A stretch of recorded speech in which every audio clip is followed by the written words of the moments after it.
Ahora, Antonio, ahí estamos.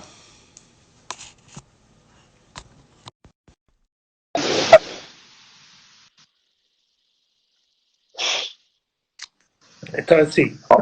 Hola Antonio, ahora sí que sí. Claro, sí que sí. Bueno, buenas tardes. Esperamos un poquito a que se vaya conectando la gente Mira, en este sentido. ¿Es el primer directo que hace, Antonio? pues sí, de esta naturaleza sí, aunque claro, últimamente estamos todos acostumbrándonos a convivir con los medios digitales, ¿no? Sí, sí, sí, Pero sí. de esta, una entrevista en este formato, debate, una discusión en este formato, sí es la primera vez. Muy bien. Bueno, pues vamos a ver, entonces, si le digo ya a Isabel que se está conectando tal, que nos hagan así, si se nos escucha bien a los dos, y así es lo mejor, ¿eh? Si se nos va escuchando bien y me ponéis el ok, pues así tenemos, incluso desde otros planetas, si es alienígena, pues también no... Ah, sí, Cati nos dice que sí, estupendamente, muy bien, y Rocío Muy también nos bien. dice que sí. Saludos a Vale, todos. pues sí, sí, claro, estamos en ello, estamos en ello. Pues nada, Antonio, vamos a ir poquito a poco, esperando que se unan todas las personas Muy bien. y empezamos enseguida. Ya me Muy presento bien. yo y me presento todo. Si queréis, eso que te iba a decir, si queréis ir por agua o algo, El puede ir, momento. es el momento. Bueno, Antonio, vamos a ver. Yo voy a empezar poco a poco primero a decir la presentación inicial que tenemos, que es siempre muy parecida. Ujú, Para los que no nos conozcan, mi nombre es José Antonio Galiani, soy psicólogo, tengo el placer de dirigir Centro Psicosanitario Galiani. ujú. Es un centro que aquí en la Avenida República Argentina, en el número 31, en Portal B, en la primera planta, son 1.000 metros cuadrados diríamos, recepción y atención al usuario, donde casi somos 40 profesionales de distintas áreas de la psicología, psicología sanitaria, psicología clínica, psiquiatría, psicología infantil, trastornos alimentarios, psicología del deporte, psicología de la salud. Bueno, me dejaría alguna otra. Son 18 áreas de la psicología las que atendemos. Y también lo hacemos de forma inter y multidisciplinar, con nutrición, con fisioterapia, con logopedia, con redactación funcional. Bueno, trabajando de una forma, como le llamamos, como una mente colectiva, ¿vale? Ujú. Y bueno, estas charlas se enmarcan dentro del programa de conciencia emocional comunitaria que se llama Volver a Ser. No sé si volveremos a ser o seguiremos queriendo tener. Entonces, esa es un poco la duda que nos va a quedar en estos temas, que las lleva a cabo, la patrocina la obra social de la Caixa junto con Cevital. Cevital es la Asociación para la Salud Emocional y el Bienestar Mental, que es la responsabilidad social corporativa del Centro Psicosanitario Galiani. Porque digamos que entendíamos que la labor de Centro Psicosanitario Galiani entraba mucho mejor, se proyectaba mucho mejor hacia la sociedad a través de una asociación que no haciéndolo propiamente desde el centro como tal. Y en eso es lo que estamos, en este punto en el que nos encontramos, ¿no? Un Muy punto bien. de llevar a cabo mensajes y reflexiones, bueno, pues que impacten en la sociedad. Y bueno, y tú eres una figura relevante, que voy a esperar Pues, 2 minutos más para expresarlo a todo el mundo. Sí, sí, me lo parece, por muchos motivos, y ahora te lo voy a contar, porque en primer lugar, creo bueno, en primer lugar, a un ámbito de la ciencia, la física, que a nosotros nos suena chino, ¿no? A la gran mayoría en ese sentido, ¿no? Y si a eso además pues le unes tu faceta como un rector que ha pasado de forma reciente por todo lo que es la Universidad de Sevilla, no sé, pero desde esa atalaya las cosas se tienen que ver de una manera, bueno, yo entiendo que privilegiada, ¿no? Sobre pues, todo en estos momentos. hombre, Entonces, pues esperamos 2 minutitos más, que sean sin y 15, problema. para que nadie se moleste porque se fatiga y diga, pues no me he enterado quién es este hombre, tal y cual. Y digo, bueno, pues yo sí lo veo conveniente en esa idea. Estás en Sevilla, ¿no, Antonio? ¿Te Sí, pillo en estoy Sevilla en todo? Sevilla, estoy en la calle Sinaí, Bueno, donde yo vivo, en la famosa calle de los Caracoles. al lado del templo futbolístico. Muy bueno, el templo futbolístico está en el sur de la ciudad, el mío en particular. Cuando he visto que el gobierno va a permitir ir a los lugares de culto, yo ya he pensado rápidamente a dónde quiero ir. Qué bueno, qué bueno, qué bueno. Bueno, no pasa nada, llevo aquí viviendo en este barrio toda mi vida, la verdad, porque mis padres vivían vamos, mi padre todavía vive, mi madre falleció, pero por aquí por el barrio, por aquí por esta zona, un poco a medio camino entre Nervión y Santa Justa, una zona de casitas inicialmente, pero con pisos también, sin sitios humildes, sin grandes pretensiones, pero que está muy bien ubicado. Y ni siquiera en la época de mayores, en fin, cuando todo el mundo se compraba pisos, me pensé irme de aquí, quedé por aquí, y un barrio estupendo.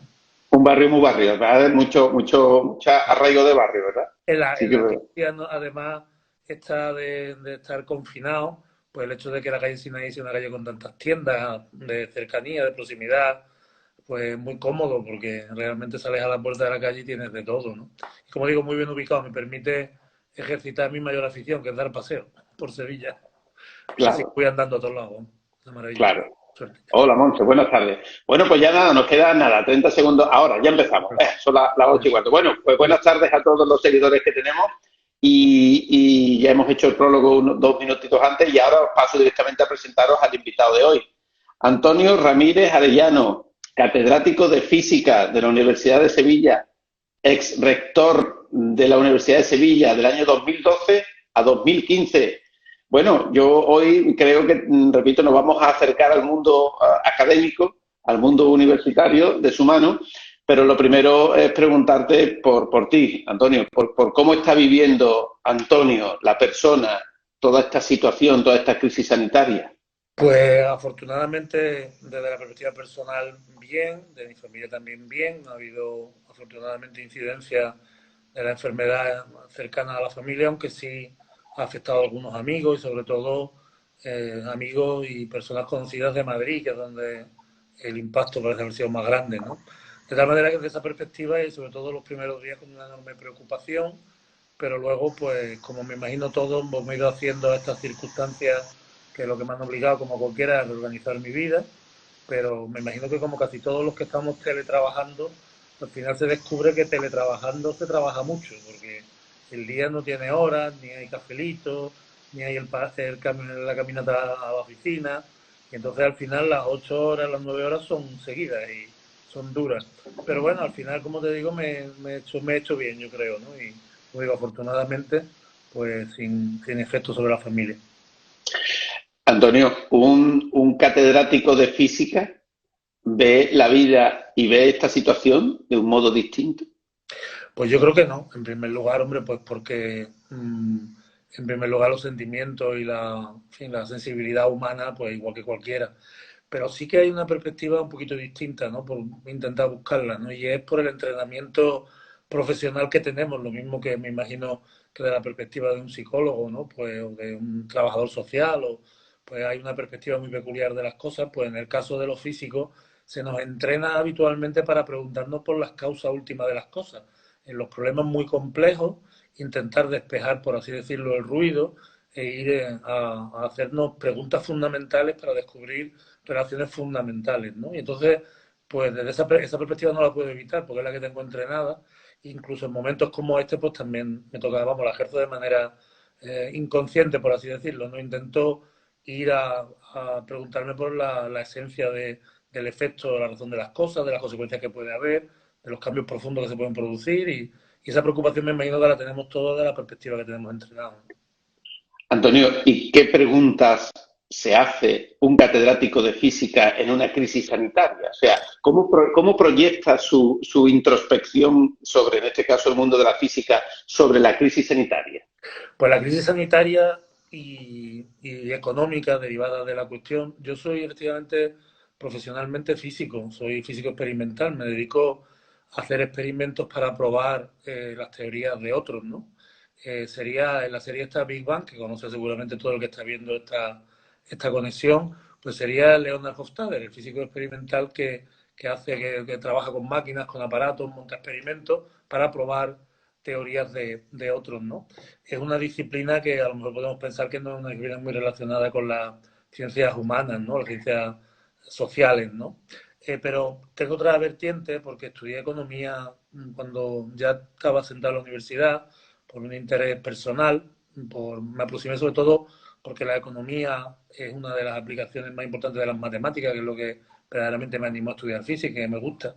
Y siempre había tenido interés por las ciencias sociales también desde la perspectiva, bueno, de afición por la lectura de la historia, de las cuestiones políticas, bueno, pues estudié economía, ¿no? De tal manera que me entrené también en intentar tener la perspectiva de ese impacto, de la perspectiva sobre del impacto sobre la sociedad.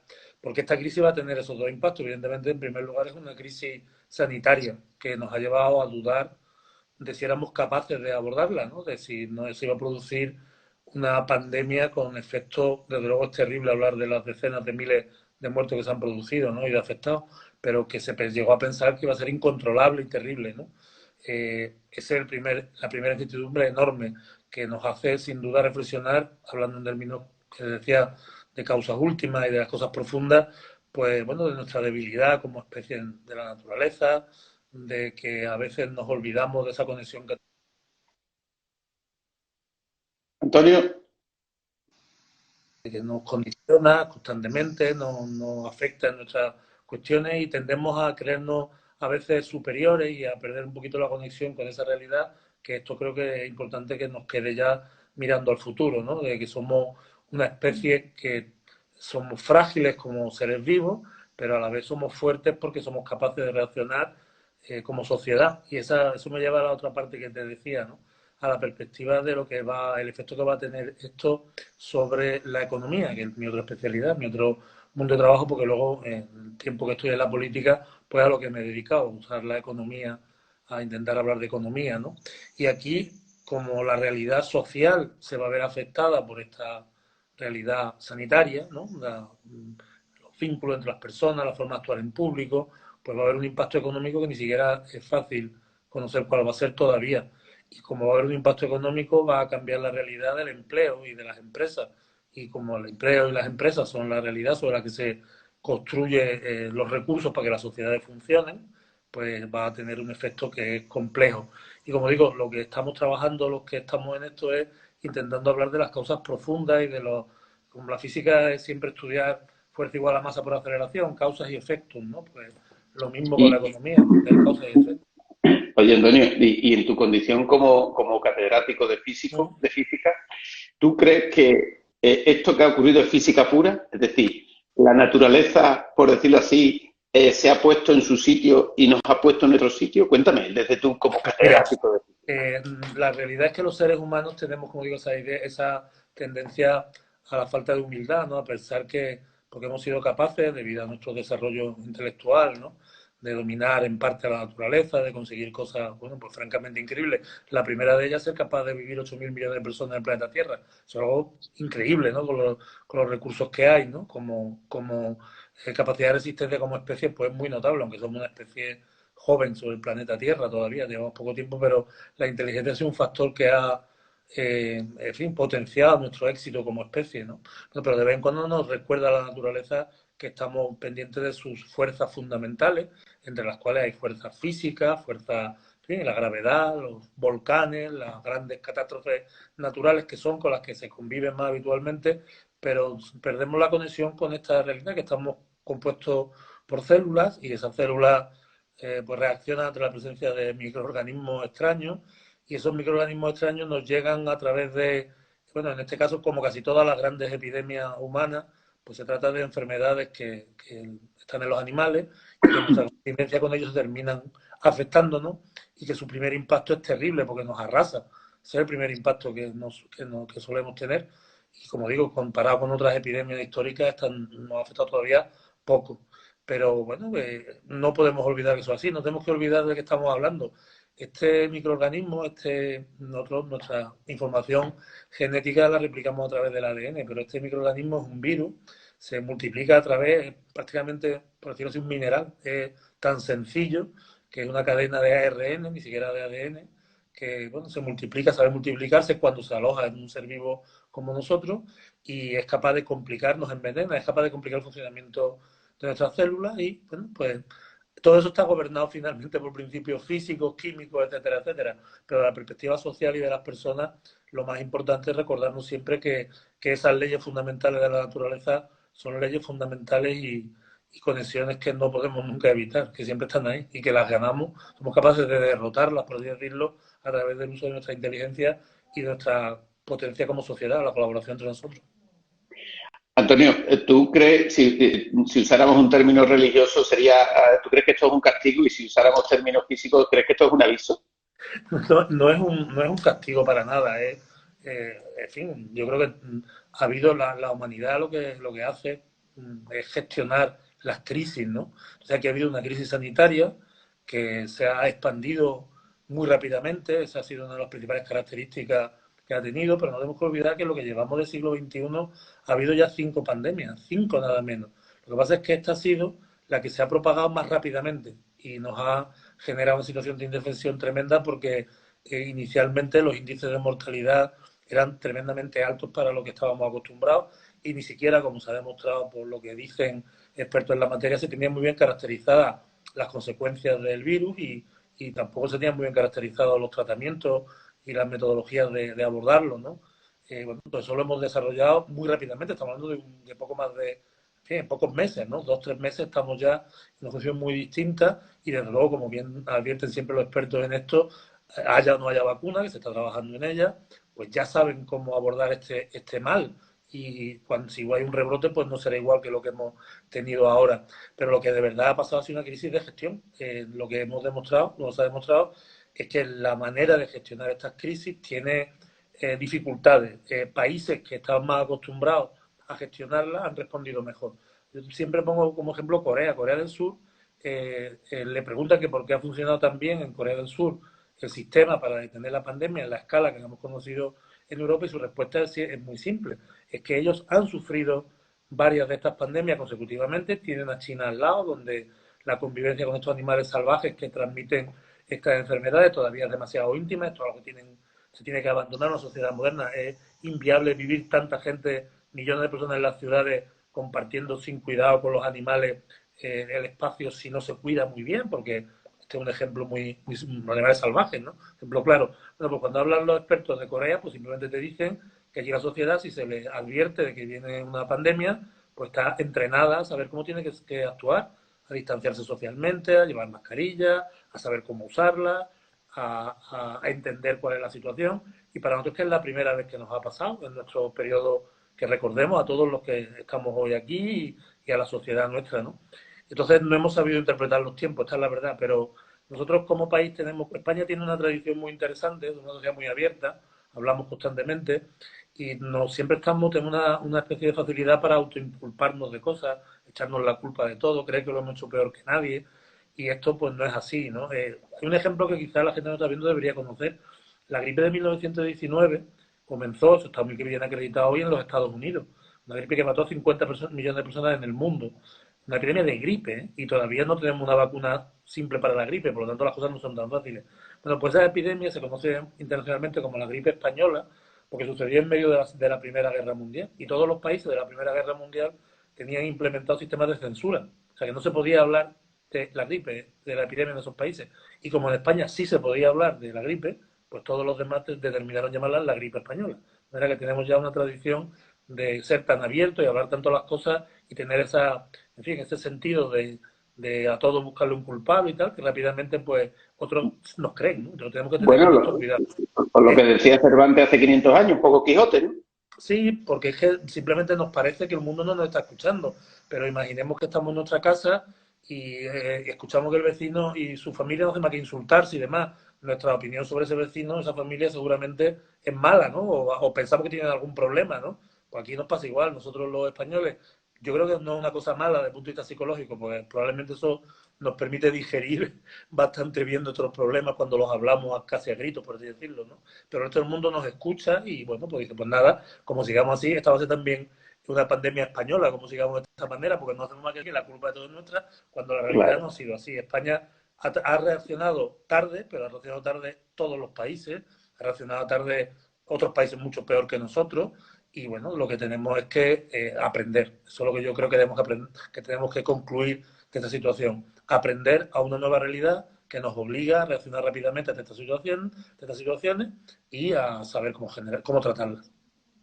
Antonio, una persona como tú, experta en hacer inferencias, en hacer hipótesis, en hacer proyecciones, sin que esto vaya a suponer nada lo que vamos a decir, pero bajo tu punto de vista, ¿cuál crees tú que puede ser, si no el origen, si las causas que se han juntado para que esta situación se genere? Se ha hablado del el contacto con los animales, se ha hablado de la famosa banda 5G, se ha hablado de la contaminación, se ha hablado del clima. Antonio, si tú tuvieras que poner encima de la mesa, haciendo esa inferencia, esa hipótesis, por supuesto, ¿a qué causas atribuirías tú esta Pues situación? mira, para empezar, las causas originarias de cómo se inició el brote no se conocen con seguridad.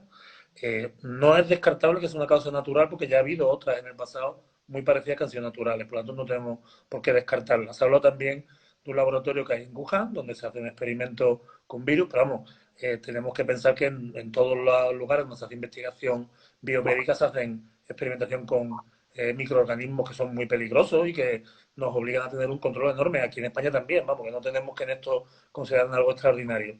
En ese sentido, lo que quiere decir que esto es algo que en este momento, bueno, es una información interesante, pero no forma parte de la solución del asunto. Eso para mirar al futuro. Yo siempre en esto quiero recordar, cuando ahora hay países, hay dirigentes internacionales que quieren echarle la culpa a alguien por no haber funcionado bien, pues mira, si Trump echa la culpa a China de algo, ¿para qué le sirve la CIA a Trump? Sino para enterarse de lo que está pasando en un país y para tomar en China y para tomar decisiones adecuadas a lo que pudiera estar pasando. De tal manera que eso para empezar. Tenemos que ver información y cómo manejarla de manera fiable. Por otro lado, luego hay que atenerse a los hechos de manera muy simple. Los hechos son que esta epidemia se propaga peor en los lugares cálidos, en los lugares con un perfil de edad más joven, en los lugares donde hay menos aglomeraciones humanas que requieren menos sistemas, los sistemas menos masificados de transporte público. Eso no es una hipótesis, eso es unos hechos que ya los científicos están, por así decirlo, haciendo modelos y haciendo regresiones matemáticas, calculando rectas y curvas que se adaptan muy bien a esa situación. Y cuando uno ve lo que ha pasado en Europa y a nivel de escala mundial, pues igual, los sitios donde más efectos ha habido, pues son donde hay poblaciones más viejas, donde hay más densidad de población y donde la temperatura es más baja. Esto ha sido así. En el momento llegó en marzo y los sitios son Milán y su entorno, una de las grandes zonas urbanas de Europa, Madrid, Barcelona, París, Londres, en fin, que esto es un paradigma. Luego ha habido situaciones singulares, como digo, que tienen que ver con el perfil de edad. Que ahí ya pasamos a un terreno diferente, que es la preparación del sistema y cómo tiene que nuestro sistema sanitario y de cuidado de las personas mayores mirando al futuro. Aquí sí que tenemos tarea, porque esto sí que forma parte del estar preparados, ¿no? El sistema sanitario en España está diseñado durante 40 años, ahora se cumple justamente el aniversario de la instauración del Sistema Nacional de Salud, en los años, creo que fue en el año 86, fue una ley de Ernest Lluch, todo el mundo sabe quién es, y bueno, pues lo cierto es que era un sistema sanitario diseñado, por así decirlo, para los baby boomers, ¿no? Yo entonces era uno de ellos, yo tenía 20 años, estaba a punto de terminar la carrera, me imagino que tu caso sería parecido, ¿verdad, José Antonio? Y pues nos íbamos a casar, íbamos a tener hijos, íbamos a ser una población joven con muchos niños. Y por lo tanto, el tipo de sistema sanitario necesario era un sistema sanitario con una atención primaria caracterizada por esos servicios, etcétera. Con el tiempo, bueno, pues nuestra población, mismo que el resto de Europa, pues ha ido ganando perfil de población. En los mismos baby boomers de los años 80, estamos a punto de jubilarnos, pito flauta entre uno y otro. Y afortunadamente, aunque la salud de la población es buena en general en nuestro país, pues todo el mundo sabe que en los últimos años de nuestra vida es cuando necesitamos más cuidado. El 80% del gasto sanitario de cualquier ciudadano, todos los que nos escuchan, se produce en los 2 últimos años de su vida. El 80%, ¿eh? O sea, que ese es el momento crítico y por lo tanto nos lleva a reflexionar sobre el papel de los cuidados a estas personas, a las personas mayores. Y lo cierto es que ese es un proyecto que en España está acabado. Si nuestro sistema sanitario ha sido capaz de reaccionar bastante bien, estamos hablando de un mes, ¿eh? de mes y medio, ha reaccionado fuerte en casi todas partes. Sin embargo, el sistema de cuidado se planteó, si lo recordáis, con las leyes que hablaban de la dependencia en los primeros años 2000 y se suponía, y esta era una estrategia europea, que iba a tener un desarrollo muy importante, que iba a permitir cuidar a las personas mayores en unas condiciones, en fin, de enorme seguridad. Aquí el que planteaba estas cosas no era tonto al plantearlas. Pero todos nos acordamos, llegó la crisis económica terrible en el año 2008, 2009, 2010 y este es un proyecto inacabado porque casi todos los recortes o la mayor parte de los recortes se produjeron en salud, en educación y en dependencia. Y en particular en dependencia el resultado ha sido que en muchos ámbitos no se ha respondido bien al cuidado de la residencia de personas mayores y dependientes, que concentran un porcentaje enorme de los fallecidos y de los afectados. Y a través de ellos, tanto de las residencias como de los hospitales, también de los profesionales sanitarios y de los profesionales sociosanitarios. Resultado durísimo que nos debería llevar a una reflexión. No puede ser que las personas mayores simplemente nos olvidemos de ellas dejándolas en una residencia. Tenemos que garantizarles que van a tener una vida segura, lo que les dure y una vida digna. Y lo que ha pasado yo creo que nos debería llevar a una reflexión como sociedad. Reflexión que además yo creo que estaba pendiente, como te decía. Esto es algo que era un proyecto europeo, porque toda Europa comparte los problemas de envejecimiento de la población y se quedó colgando. Ahora, lo que tenemos es que volver a retomarlo con convicción. Y para volver a retomarlo con convicción, como es muy caro, como la sanidad, requiere que también pensemos la sociedad de otra manera. Tenemos que ser una sociedad donde las empresas, los trabajadores, una sociedad competitiva, una sociedad que apueste por el valor añadido, porque una sociedad que apueste porque el trabajo esté bien remunerado, porque las empresas tengan beneficios, que sean exportadoras. Nos cambia el concepto de sociedad. Antonio, y cambiando un poco el tercio, ¿cómo se siente un catedrático sin sus alumnos delante? Sí, cuéntame, Pues, ¿cómo se lleva esto? te cuento yo la última clase que he dado, digamos, convencional fue hace casi 8 años, no más, casi 9 años. Yo era un profesor de la facultad de física, daba clases de física general, de las materias que tienen que ver con mi especialidad, con la ciencia de los materiales, y me nombraron vicerrector de la universidad, primero vicerrector de posgrado y doctorado, que es un vicerrectorado académico, en un momento de cambio donde se estaba implantando el espacio europeo de educación superior.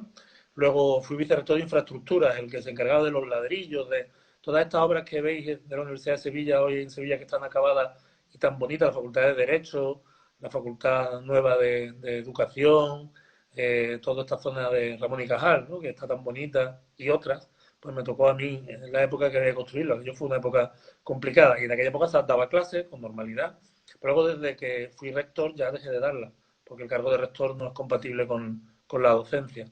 Y luego, inmediatamente después, pasé a la política. En el año 2015 me nombraron consejero de la Junta de Andalucía, de Economía, de Universidades, de Ciencias y después de Hacienda, porque, en fin, la verdad. Y bueno, desde entonces ahora soy diputado en el Parlamento de Andalucía, de que ya no estoy en el gobierno y hace tiempo que no doy una clase. Pero la echo de menos muchísimo. Pero la echo de menos, aparte de, bueno, porque lo de hablarle a los demás y hablar en grupo, pues sigo haciéndolo, ¿no? Ahora, por así decirlo, doy clases en el Parlamento o en los grupos de trabajo o etcétera. Pero lo que me ha hecho de menos es el contacto con la gente joven. Eso sí que lo he hecho muchísimo de menos. Porque verdaderamente sí que aportan. Son gente que además siempre tienen la misma edad, de tal manera que son un referente de la realidad actual, que siempre está en el mismo sitio. Yo me acuerdo que cuando empecé a dar clases les contaba a los chavales los chistes de cuando yo era en las clases, ¿no? Por entretener, los chistes de cuando yo era chico, ¿no? Les hacía chistes de Franco, ¿no? Llegó un día que para mí inesperadamente dejaron de saber quién era Franco o de darle importancia, ¿no? Porque ellos siempre tienen la misma edad, tienen 20 años y yo cada vez soy más mayor y mi realidad ya no es la que ellos viven, ¿no?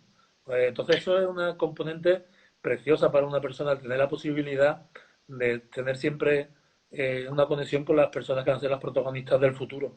Que yo creo que además lo hace con la crisis actual. Yo creo que los que están verdaderamente preparados para abordarlo son los jóvenes. A mí me encanta esa oportunidad. Tengo que hacerte esta pregunta porque tu posición ha sido privilegiada y probablemente lo es también. Se habla ahora de si selectividad presencial, no presencial, si aprobado general, si la universidad debe de seguir funcionando de forma tal cual.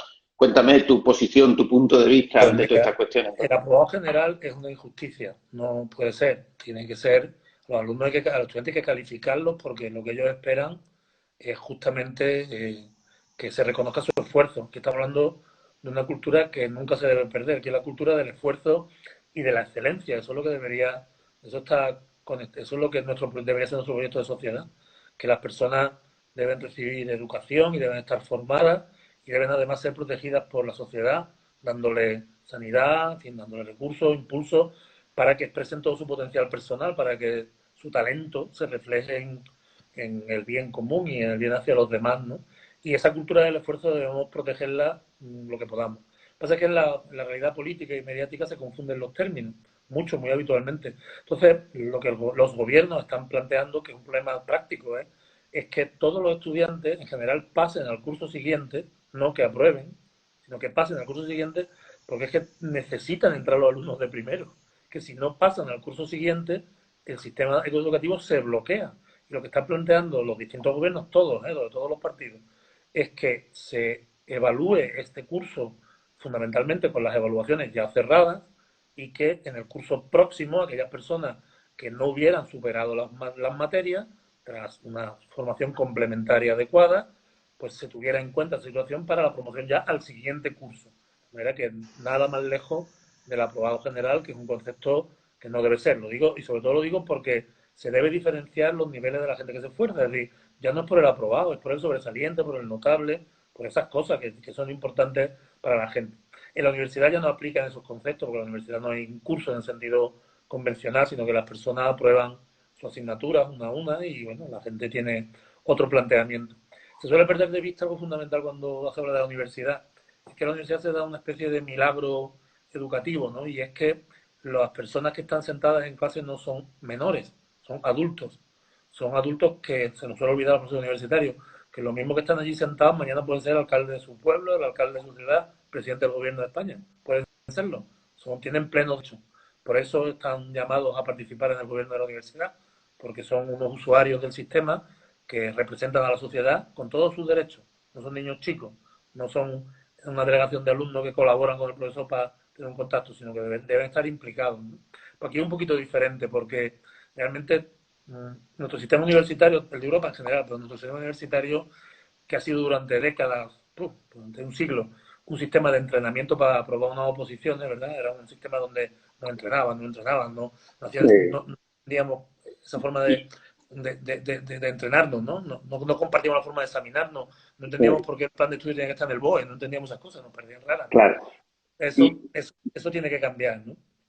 Y una cuestión, Antonio, que me parece súper interesante. Una persona que ha ocupado un cargo tan importante como ¿tú crees que se puede evaluar a un alumno de forma telemática? Te la hago totalmente blanca esta pregunta, ¿eh? Bueno, es que, por ejemplo, ahora mismo tú y yo estamos compartiendo a través de una forma telemática y tú de alguna manera me estás evaluando a mí y yo a ti. De manera que es evidente que sí es posible.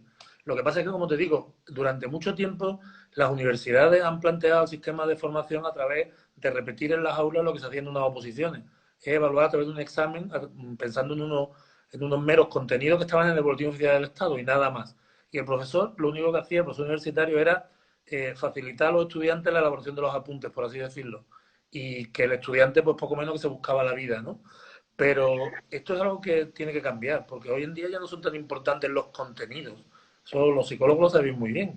Las otras capacidades de todo tipo, emocionales, para empezar, son fundamentales. Tu capacidad de convivencia, tus capacidades sociales, son fundamentales el desempeño de tu actividad profesional en un mundo complejísimo, ¿no? Donde antes tu aspiración era tener un negocio en Sevilla, pero bueno, hoy en día, pues probablemente con tu formación universitaria acabes trabajando en Taiwán, no se Y, sabe. Entonces y, tienes que tener unas y, capacidades nuevas, ¿no?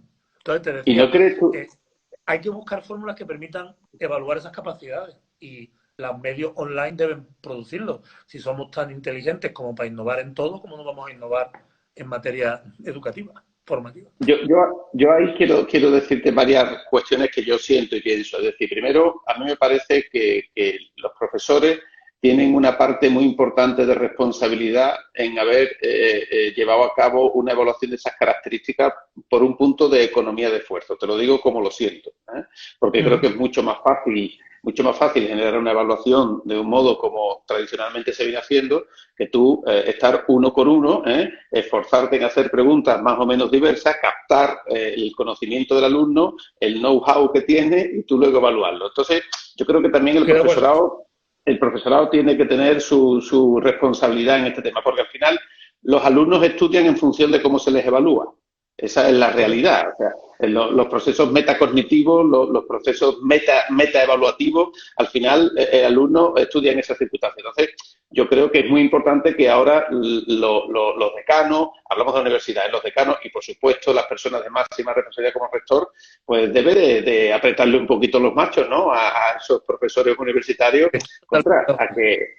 a que evalúen de un modo quizás más complejo para ellos, pero al alumno elevará el nivel. No es lo mismo hacerlo así que una forma. Totalmente, es que, pero que estas cosas, como estábamos comentando, no son casuales. Es decir, cuando se planteaba un sistema de evaluación como el que existía, era porque se buscaba un entrenamiento para una finalidad. Es decir, yo estudiaba como estudiaba y me daba las clases que me daban y los exámenes que me ponían, porque yo, estudiando física, lo más probable es que me enfrentara a unas oposiciones para ser profesor de instituto.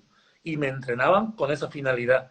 Incluso me entrenaban en algo absurdo, como es suspender. O sea, en la universidad no es normal, no debería ser normal suspender. Y sin embargo te entrenaban a suspender porque las oposiciones es normal suspender. De la manera que era todo una construcción alrededor de una idea que no era absurda, sino que era Sí, no, dictada por la finalidad de la universidad en este una momento, que teoría, era formar a una, las una, clases, te- exactamente, a las clases dirigentes del país, a los funcionarios, ¿no? Pero ese mundo una, ya no existe.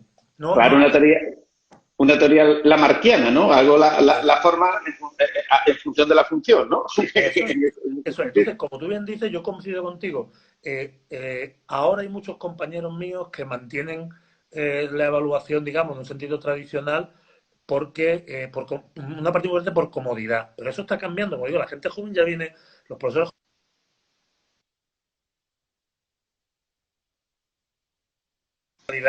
distinta y eso es algo que tenemos que valorar. Porque usted decía que tenemos que dar relevo a los jóvenes. Esto forma parte del asunto, es decir, en una clase pequeña que tiene 20 alumnos, ¿qué necesidad hay de hacer un examen? Igual hay una componente de conocimiento y tiene que ser una parte de la evaluación, pero ¿de qué manera puedo yo pensar que no tengo claro quién va a aprobar o no sin necesidad de hacer nada? Simplemente con la convivencia con el estudiante. Tiene que haber un proceso, ¿no?, donde yo convivo con el estudiante y soy capaz de determinar sus conocimientos y sus capacidades y finalmente evaluarlos, ¿vale? Pero bueno, también hay otra cuestión importante y es que nos queremos autoconvencer muchos de que el proceso de examinar es un proceso objetivo. No hago más que decirle a los compañeros que es un proceso subjetivo y que, ítem más, la media de un conjunto de números subjetivos no es un número objetivo, porque hay compañeros de la universidad que piensan que cuando ponen las notas de las 4 preguntas y la media es muy objetiva, cuando se olvidan de que las 4 notas que han puesto en cada una de las preguntas pues es una cosa subjetiva. De tal Dice un manera que refrán, es dice un un camino refrán muy que necesario porque dice un refrán que como soy sujeto, soy subjetivo. Si fuera objeto, sería objetivo. claro, exactamente.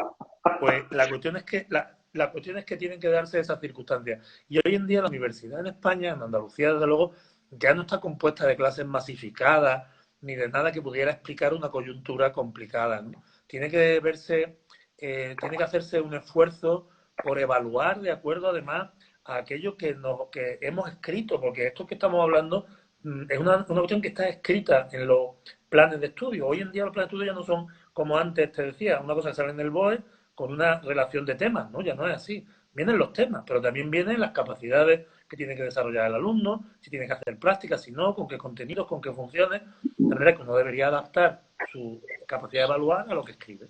A mí me parece, fíjate, que uno de los aspectos esenciales en la elevación del nivel de la calidad, tanto del aprendiz como del que enseña, es la revisión de los sistemas de evaluación. Te lo digo sinceramente. O sea, me parece que a pesar que si tenemos unos sistemas de Sí, sí, evaluación estoy de acuerdo. tan tradicionales, te pasan por encima muchas cuestiones que no tienen ninguna lógica. O sea, que si no se aborda las cuestiones en profundidad, etcétera, etcétera, etcétera. No sé si estás con nosotros, Antonio. O sí, estás aquí. A ver, estás aquí. Dime, no te escucho, Antonio, no te escucho. A ver, no, No, no te escucho, no te escucho. No, no te escucho. Sal y entra otra vez. Sal y entra. Vale, venga, sal y entra otra vez. Va a entrar y va a salir otra vez. Yo que creo, no me entiende. Ahora sí me entiende. Que, como decía, es una cuestión que yo creo que es importante que tengamos en cuenta, ¿no?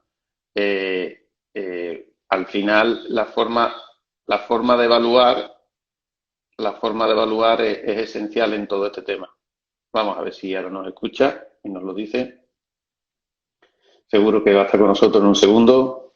A ver, a ver. Sí, Ahora, Antonio.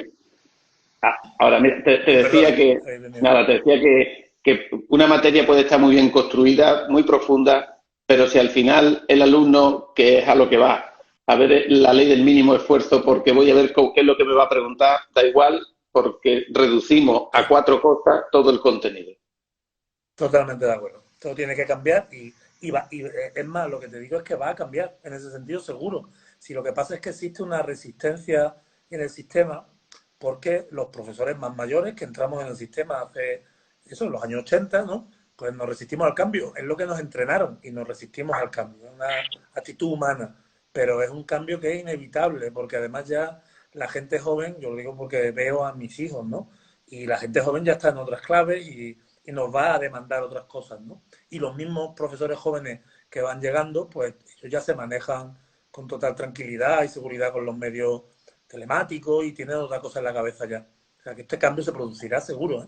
Y sobre todo porque es que la sociedad ya demanda, ¿no? En los perfiles diferentes de profesionales, ¿no? Donde las capacidades que se necesitan son muy distintas. Un ejemplo sería tu caso. Tú eres profesionalmente un psicólogo, pero tienes un negocio y tienes que saber Sí, muchas cosas a la vez. por eso el concepto que se lleva ahora es evaluación por competencia.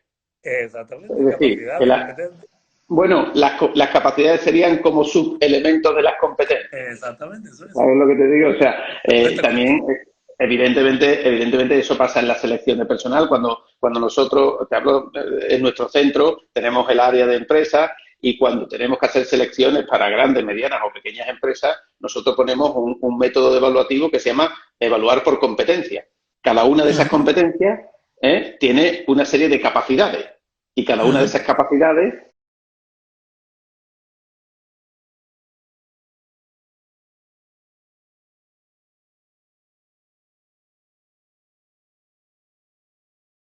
se evalúan y se monitorizan de un modo completamente distinto. Y Exactamente. dentro, y un apartado muy importante de la evaluación de competencias, sin duda, tiene que ver con la forma en cómo se resuelven cognitivamente, es decir, mentalmente, situaciones potencialmente problemáticas, de cómo por decirlo así, cómo uno aborda emocionalmente este tipo de situaciones y, por supuesto, cómo uno luego las genera desde el punto de vista conductual.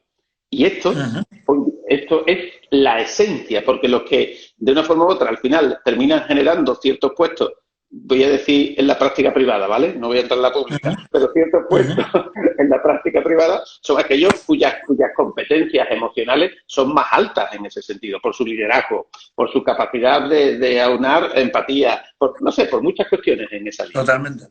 Es una realidad que además pasa en todos los ámbitos, porque hoy en día la formación que uno recibe finalmente acaba conduciéndote por caminos que tú no te esperabas, ¿no? Yo estudié física y he terminado trabajando, vamos, en la gestión sobre todo y tal, en la política, en la economía, la vida te lleva por caminos que no esperas, ¿no? Entonces esas capacidades son verdaderamente importantes. Me preguntabas antes, José Antonio, por la selectividad y Sí, dado que por a la gente favor. seguro que le interesa, la selectividad es un procedimiento que tiene como objetivo homogeneizar, no es un problema de acceder a la universidad, es un problema de ordenar la prelación de derecho que tiene el estudiante a elegir la carrera que quiera, ¿no? Y la idea de la selectividad, más que suspender o aprobar a la gente, es matizar la nota que traen de los institutos, de los colegios, homogeneizando el valor para que sea más representativo y que la elección que hace el alumno, que es muy importante, el alumno elige una carrera y le marca su vida, ¿no? Pues se haga de una manera más justa, ¿no?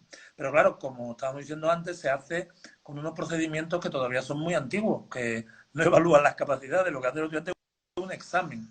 Y bueno, como tiene que ser un examen, pues al final habrá ser una injusticia tremenda que no la hubiera, porque si no entraría la gente con las notas de los colegios, del instituto, sus profesores le pueden poner cualquier nota, eso no puede ser, tiene que haber un mínimo de homogenización lo que pasa es que tendrá que hacerse unas condiciones de enorme seguridad.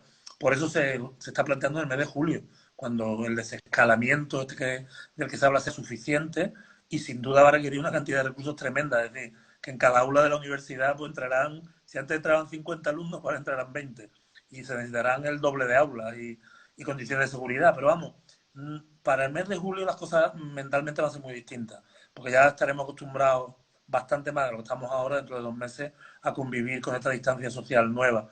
Y lo que ahora mismo nos parece impensable, pues seguramente entonces nos parecerá más pensable, ¿no?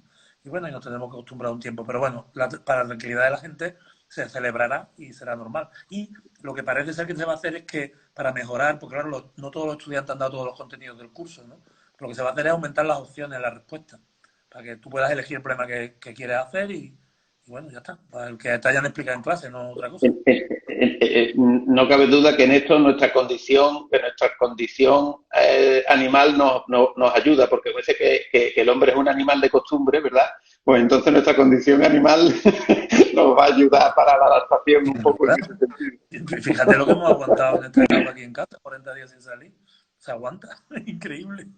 Claro que Increíble. sí. Me ha llevado a Oye, pensar en entonces, las personas que por razón de dependencia, otras cuestiones, tienen muy limitada su capacidad de movilidad, ¿no? Estoy seguro que vosotros profesionalmente los atendéis, ¿no? Y la verdad es que la resiliencia del ser humano es espectacular, ¿eh? Es espectacular. hombre, yo creo que la resiliencia del ser humano es la esencia de la resiliencia de la vida. O sea, yo creo Sí, que el ser humano lo que es quizás el máximo exponente, bueno, el máximo, vamos a decir uno de los exponentes de la resiliencia propia de la existencia, es decir, de su búsqueda y de su mejora de la adversidad, que por eso estamos aquí, por la resiliencia propiamente de la química, yo diría que de lo que sería la química y la física, porque es la base, ¿no? Lo que siempre ha existido, sí, existe sí. y probablemente existirá, ¿no? En esa línea. Y no me resisto a hacerte esta pregunta. Antonio, ¿tú crees que los físicos en general podrían haber hecho algo más en la medida preventiva? ¿O crees que algunas de las cuestiones que se han podido ocurrir como causa han sido por cuestiones electromagnéticas, físicas, etcétera? O sea, ¿hay algún pozo, permíteme que te diga así, de Sí, la verdad. culpabilidad? No. Bueno, los físicos están muy implicados hoy en esta epidemia en el estudio de la propia epidemia, de la propagación, no de las cuestiones biológicas o químicas, pero sí en la propagación, porque el fenómeno tiene muchísimo que ver con muchos fenómenos físicos que, digamos, el concepto general se llama la difusión, es decir, el transporte de sustancias a través de la distancia y por medios que ofrecen una resistencia hacia la propagación o contribuyen a ella, ¿no? Bueno, digamos de una manera muy sencilla de entenderlo, la electricidad se transmite por difusión de electrones, por decirlo por una manera que se pueda entender. Pues llevado al extremo, aquí también se trata de un proceso de difusión y hay muchos matemáticos y muchos físicos estudiando el proceso de difusión y buscando algo por lo que tú me has preguntado al principio, que es cuáles son los factores que influyen en la difusión, porque la estrategia de los gobiernos, además de curar a la gente, evidentemente si alguien se contagia y tiene síntomas y son graves, pues curarlo, eh, la estrategia del gobierno es frenar la difusión de la epidemia. Eh, Sin duda, si hubiéramos tenido las características de este nuevo virus que venía, pues los físicos, los matemáticos hubiéramos tenido oportunidad de participar en esa parte del asunto, ¿no? En determinar mecanismos que hubieran podido frenar la difusión. Y ahora, si no te hago esta pregunta, no me lo perdono a mí mismo porque eres fruto de las anteriores.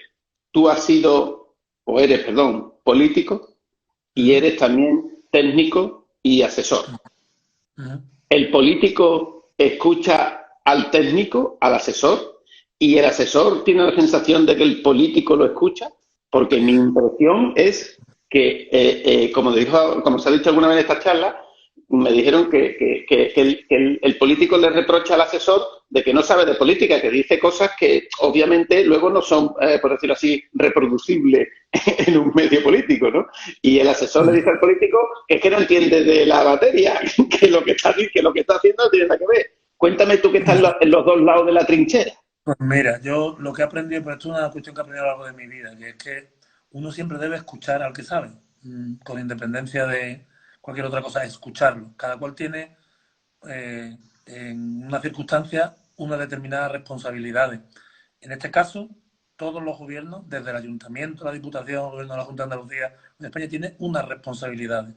Y las decisiones que se tienen que tomar tienen que asumirlas los responsables políticos. Y si es un responsable político inteligente, será una decisión política informada por los expertos. Pero si un político busca justificarse en base a los expertos, pues ese no es el camino.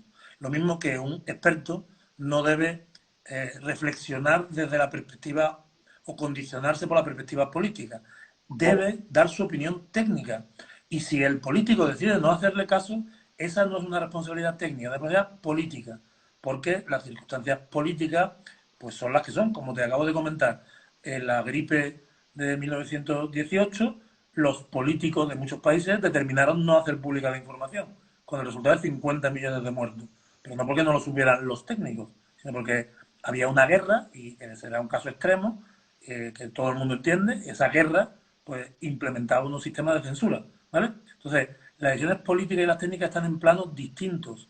Lo que pasa es que uno está demasiado acostumbrado a buscar personas que se intentan apoyar en excusas para no decidir o para echarle la culpa a los demás. Yo he sido responsable máximo de una institución, que es la universidad. Yo era responsable máximo, o sea que por el rector pasaba todo. Y yo tenía la obligación de escuchar a todo el mundo, a todos los que sabían. Y después ser consciente de que mi decisión era en la más absoluta soledad. Era mi decisión, informada, tal. En el sentido de, no es que era mía en un sentido dictatorial, sino en el sentido de que yo era el que tenía que asumir la responsabilidad del acierto y del error. Y que no me podía guiar por mi conveniencia a la hora de no tomar las decisiones que tuviera que tomar. Es decir, que lo primero que está en juego en una crisis es tu posición como político. Y si tienes que tomar decisiones impopulares, pero son las que hay que tomar, y lo que pagas es tu puesto, pues hay que pagarlo. Es lo que te toca, porque esa es la realidad de la política. En la vida profesional también pasa igual. Parece que no es así, pero tú en tu actividad profesional seguro que tienes que tomar decisiones responsables respecto a tus pacientes. Ahí te iba a decir yo una cuestión, porque mira, yo en mi empresa soy el director, pero también soy psicólogo, es decir, soy, vamos a decirlo así, si no experto, al menos conocedor de la materia. Y las decisiones que tomo, las tomo bajo un prisma también de mi profesión.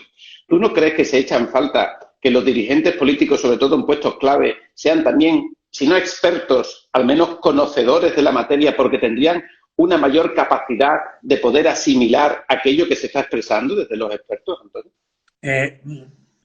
Esto lo que pasa es que si se lleva al extremo, es bueno que conozcan, porque es muy importante conocer el lenguaje. Esto es muy importante que sea así, es menos el lenguaje. Pero no necesariamente tienen que ser expertos en las materias. Tienen que ser personas que entiendan el lenguaje. Pero el perfil que tiene una persona política que aspira a un cargo como presidente de un gobierno de España, presidente de un país, una comunidad autónoma, es un perfil que es diferente al del experto, como te digo. Es un perfil... Te hablo sobre los ministerios, te hablo de ministros sobre todo. Bueno, ¿Sí te acuerdas contigo? El ministro es una persona designada. Entonces, yo te digo por mi experiencia, una labor fundamental que consume una cantidad enorme del tiempo de un responsable político es la comunicación. Enorme. Mucho más que hacer política. Yo como consejero de Economía dedicaba probablemente un 80% de mi tiempo a comunicar, a intentar a comunicar, no solamente en el sentido en una dirección, no comunicar solo yo, sino a procesos de comunicación donde yo también escuchaba, ¿vale? O sea, pero a tomar decisiones políticas y a diseñar política se dedicaba un porcentaje del tiempo. Por eso, una cosa muy importante es que las características de las personas que ocupan un ministerio deben incluir sus capacidades de comunicar y de formar equipos, porque ni siquiera el ministro tiene que ser un experto en la cuestión para resolver las cosas. Tiene también a esa escala que tener esas características. Pero de verdad, la característica que yo me he hecho de menos en la política, o que creo que es fundamental decirlo así, ¿no?, es cuando alguien se inhibe de tomar decisiones. Porque la realidad termina atropellando al que no las toma. Si no se toman las decisiones pertinentes, la realidad las toma por ti. Otros las toman por ti. ¿Y tú no crees, Antonio? ¿Y tú no crees, Antonio, siguiendo un poco, me parece apasionante en tu posición lo que me dices, ¿tú no crees entonces que las personas que tienen el poder de designar a aquellas otras personas que tienen que tomar luego decisiones en campos específicos de la vida política ¿No crees tú que el ciudadano puede echar en falta que se designa no por un criterio, como tú bien dices, de competencia, sino por un criterio distinto, que no es el de la competencia, por un criterio de afinidad, de acercamiento, de que no me va a dar la lata, de que no me va a molestar, de que no se va a sublevar? Porque esa es la sensación que tenemos muchas veces los ciudadanos, te lo digo honradamente. Ahí te cuento que, tú imagínate que tienes a un gran experto en la materia, ¿no? O, para que la gente lo entienda fácil, un profesor que tuviéramos que era muy experto en la materia, que supiera mucho de esa materia, pero era un mal comunicador, ¿no? Nosotros lo hubiéramos calificado de mal profesor. De tal manera que si tú tienes a un ministro muy experto, pero muy mal comunicador, pues probablemente no sea lo que uno espera. Probablemente también si solamente es un buen comunicador y no tiene sustancia, tampoco sea lo que uno espera. Es un puesto, es una cosa difícil, pero forma Bueno, pero parte de... esto se soluciona yo creo con cierta facilidad, porque mira, te explico, imagínate, te voy a poner un ejemplo de fútbol, un grandísimo entrenador, pero que la persona a la hora de comunicarle a sus jugadores las órdenes, pues es catastrófico. Bueno, pues puedes dejar al segundo, ¿no? Puedes dejar al segundo entrenador, que sea el que dé las órdenes del campo, y él está en el banquillo viendo la posición de los futbolistas y no tiene por qué ser el primera persona el que lo haga, puede mandar a su segundo a que dé las órdenes, ¿no? Pero seguro que la gente nos entiende, José Antonio. Tú también como responsable de una empresa lo sabes. Hay veces que tú metes en tu equipo a personas por unas cualidades que no son exactamente las del nombre de la responsabilidad que le has puesto. Son personas que simplemente mejoran la dinámica del grupo, por así decirlo. Por ponerte un ejemplo. O personas que sabes que, bueno, en general tienen unas características, pero lo que a ti te interesa es que saben comportarse en una crisis, por ejemplo. ¿No? O son personas... Entonces, la realidad es que los equipos se conforman seguramente con... Yo también he tenido la obligación de hacerlo. He tenido la obligación de formar equipos en la universidad. Los vicerrectores son así. Se nos ha cortado. A ver, se nos ha vuelto ahí otra vez. Pero no lo voy a dejar aquí. No se escucha, no se escucha. Sale, bueno, no me escucha. Sale por pantalla. Sí, por favor. Gracias. Y vuelva a entrar otra vez. Sí, porque me parece súper interesante lo que está, aunque nos quedan pocos minutos, pero ahora.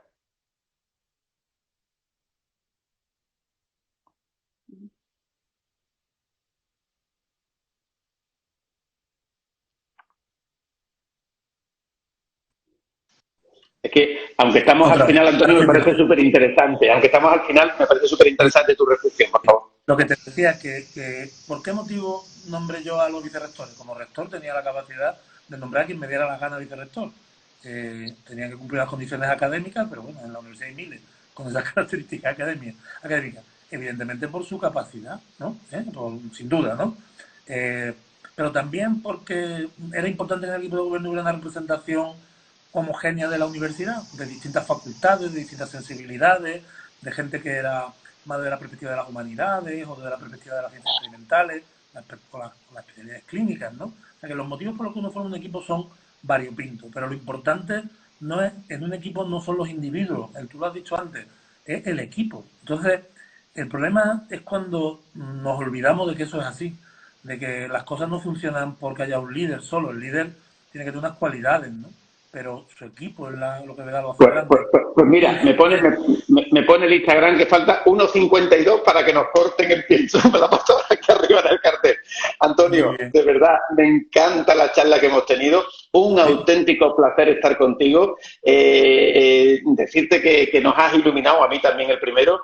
Y comentarte también que mañana, para sobre todo nuestros seguidores, estará con nosotros Francisco Azuaga, que es el director, el gerente del restaurante Abades Triana. Con lo cual, fíjate la posibilidad de charlar con él que nos va a dar sobre eventos, congresos, restauración en Sevilla en ese sentido. Mucho más jugoso que lo mío. No lo creo, porque esto ha sido solomillo de ternera. Bueno, de buey, como me gusta a mí. Así que jugoso no, jugosísimo. ¿Sabes lo que nos ha faltado? Que en vez de agua fuera vino, Antonio. Muchísimas gracias y perdona que te corte porque faltan 56 segundos para que no pueda grabarlo y dejarlo en directo en Instagram. Muchas gracias, amigo. Un placer, auténtico. Hasta luego, adiós.